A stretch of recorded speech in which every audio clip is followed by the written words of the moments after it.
उचाना विधानसभा से कांग्रेस प्रत्याशी बृजेंद्र सिंह ने भी आज अपना नामांकन दाखिल कर दिया। नामांकन से पहले बृजेंद्र सिंह ने पिता बीरेंद्र सिंह और मां प्रेमलता के साथ हवन यज्ञ किया, जिसके बाद रोड शो के जरिए अपनी शक्ति का ऐसा प्रदर्शन किया कि जाम लगने की संभावनाओं को देखते हुए प्रशासन को एक तरफ का रोड ही बंद करना पड़ गया। जी हां, कांग्रेस प्रत्याशी बृजेंद्र सिंह के काफिले में जबरदस्त भीड़ थी, जिसके चलते सड़क पर जाम की स्थिति भी बनती दिखाई दी। इस मौके पर बृजेंद्र सिंह ने बीजेपी और जजपा प्रत्याशी को जमकर आड़े हाथों लिया और कहा कि उचाना में कांग्रेस की ऐसी लहर है कि विरोधी दलों के प्रत्याशी अपनी जमानत तक नहीं बचा पाएंगे। माहौल तो बहुत बढ़िया है, पूरा कांग्रेस के पक्ष का माहौल है। सिर्फ यहाँ नहीं, पूरे प्रदेश में एक जैसा सा माहौल है करीब करीब, और बहुत भारी बहुमत से कांग्रेस जीत भी जाएगी। कहीं ना कहीं टक्कर बताई जा रही है, तो किसके साथ टक्कर हो? देखिए, जैसा कैसा भी मुकाबला है वो बीजेपी के साथ, और वही बात पूरे प्रदेश में यही स्थिति है। मुकाबला जो है कांग्रेस और बीजेपी का। कहीं ना कहीं कांग्रेस की लिस्ट भी जारी हो रही है, तो कहीं फेक लिस्ट भी जारी है, तो क्या कहना चाहिए?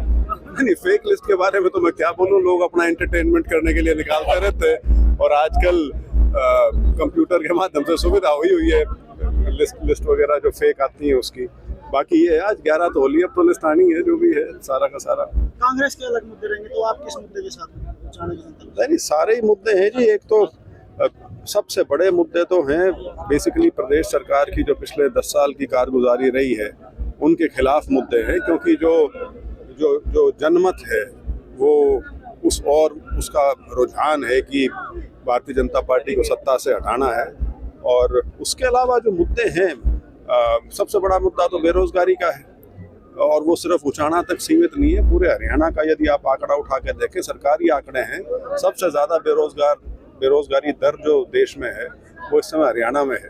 तो ये युवाओं के साथ जो पिछले 10 साल में अन्याय हुआ है, और ये जो एक पलायन का सिलसिला चला है, जिसको आप डंकी रूट बोलते हो, तो लोग गैर कानूनी या कानूनी तरीके जैसे भी है अपना घर-बार छोड़ के, ज़मीन बेच के, या जिसका जैसे भी साधन है, वो विदेश में जाने का जो प्रयास हो रहा है और जा रहे हैं, वो इसी वजह से है कि बेरोजगारी बहुत व्याप्त है इस समय प्रदेश में।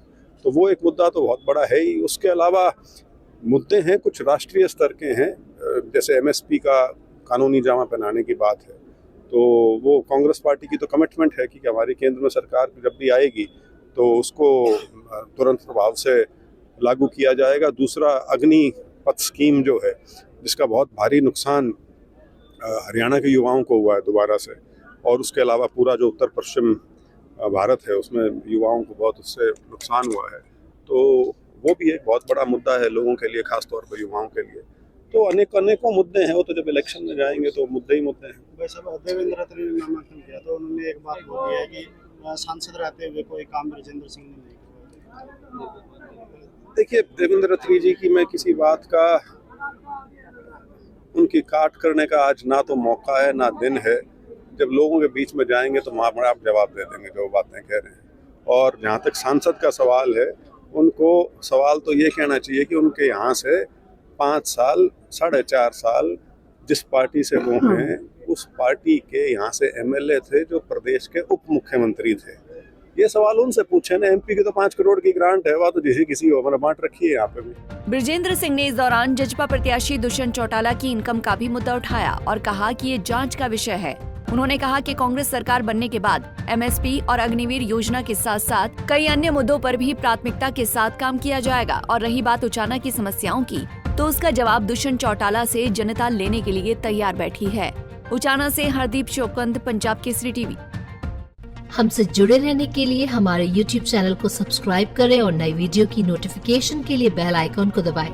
अगर आप ये वीडियो Facebook पर देख रहे हैं तो लाइक जरूर करें और ज्यादा से ज्यादा शेयर करें। धन्यवाद।